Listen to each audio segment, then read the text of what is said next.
खुलुमबाय। गुरुत्वपूर्ण फंनैसोल' आं माखासे खोथाखौ बुंगोन आरो बे खोथाया थार। रायजो राजा बेखौ माखासे साननांगौ गोनां जागोन। खारन बावैसो दानखालि मैयासो नुनो मोनदों आसामनि गिबि मन्थ्रि हेमन्त बिश्व शर्मा बिथाङा फैनानै जि आनकनस्टिटिउसनेल खोथा बुंबाय बिथाङा सिक्सुडेल एरियाखौनो भायलेट खालामनो सानदों बिथांनि बाथ्रा बुंनायफ्रा।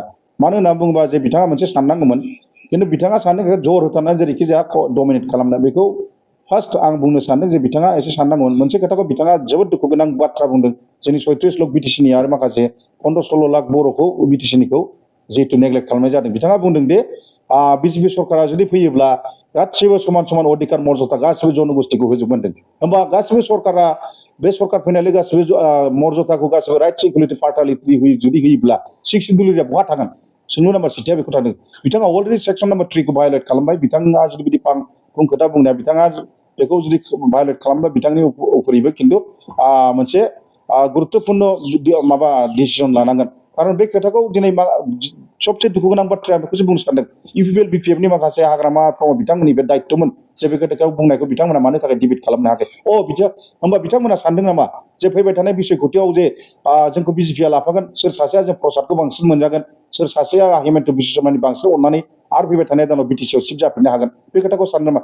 दिनै बे खोथाखौसो साननानै बिथांमोना फंसे मानो बाथ्राखौ बुंनो हायाखै। सोंलु नाम्बार सिटिया दिनै बेखौ फैदों। आं बिनि थाखाय जोबोद दुखु गोनां बाथ्रा दिनै बुंनो सानदों। पाब्लिक रिलेसन पार्टिनिफ्राय आं बुंगोन खारन बेखौ नोंथांनि जोंनि 36 लाख जनसंख्या लोगोसे जोंनि बर' माहारि सुबुंफ्राबो साननांगौ गोनां जाबाय नैबे खेत्रआव। मानो होननानै बुङोब्ला दिनैनि दिनाव इउपिपिएल सरकाराव फैफिनोब्ला आरो माबायदि कन्डिशनाव थासारियाव थागोन आरो एबारनि खेत्रआव नुदों गमामायै जुदि मोननैजों जुदि एकगुट जायाबा फैबाय थानाय दिनाव खिन्थु जोबस्रांनाय लामा फैबाय। खारन जुदि बिजेपिआ सरकाराव फैनायखौथ' आं गमामायै नुदों स्पस्ट खोथा। खारन मोनसे खोथाखौ आं दिनै बुङो 36 लाख जनसंख्यायाव जोंनि सुबुङा मात्र दं 14 लाखल' बाद बाखि 22 लक्षआ जाहैबाय गुबुन हान्जा। आरो बिनि गेजेराव दिनै बुंनो थाङोबा बिनि गेजेराव एकमात्र माइनरिटि भटखौल' जों मोनगोन इउपिपिएल बिपिएफ आरो माखासे जोंनि मानसिफ्रा बाद बाखि गासिबो जिहेतु हेमन्त बिश्व शर्मा फैनाय लोगो प्रसार खालामनाय लोगो लोगो गासिबो बेलथायजोबनानै गासिबो बिजेपिआव बुगोन जाय इउपिपिएल बिपिएफजों बै बिथांमोना जे खारफागासिनो गुबुन हारिनि मानसिया दिनै बुंनो थाङोबा बाङालिनि भटखौ मोननाय नङा माखासे 80% गासिबो थांगोन आरो बिनि उनाव नेपालिनि भटखौ मोननाय नङा राजबंशीनि भटखौ मोननाय आदिबासिनि भट मोननाय गासिबो बे बिजेपिआव थांदोंमोन।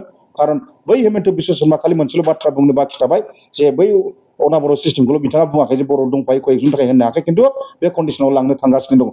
दिनैनि खेत्रआव आं बेखौल' बुंनो सानदों हेमन्त बिश्व शर्मा जे मैया जिहेतु अदालगुरियाव जि बुंथावै बाथ्राखौ बिथाङा बुंदों दिनै जोंनि रायजो राजाफ्रा दिनै बे मानो थाखाय दिनैबो जोंनि लिडारफ्रा सासेबो बेखौ काउन्टार डिबेट खालामनांगोन। ओंखायनो फैबाय थानाय दानाव आं बुंनो सानदों जोंनि माखासे नैबे पाब्लिक रिलेसन पार्टिया लोगोसे गोबाङैनो आंजोंबो दङ सावरायगासिनो जों 6-7टा पार्टिजों गासिबो जोङो फाइट नांनो थांगासिनो दङ। खारन 2026आव जोङो बिनिफ्रायनो साखाफारा जाखाबाय बिटिसिनि इलेक्सननिफ्रायनो नैबेनि खेत्रआव जोंनि सरकारा जुदि फैयोब्ला अब्ला आं बुंदों फैबाय थानाय बिसायख'थियाव जों गाबोननि दिनाव जुदि आं देरहायोब्ला मोनसे आंनि पार्टिनिफ्राय सासे सानै हान्जा देरहायोब्ला आं बुंगोन माब्लाबाबो जोङो बेबायदि एथ' मोजां स्कप होनाय नङा।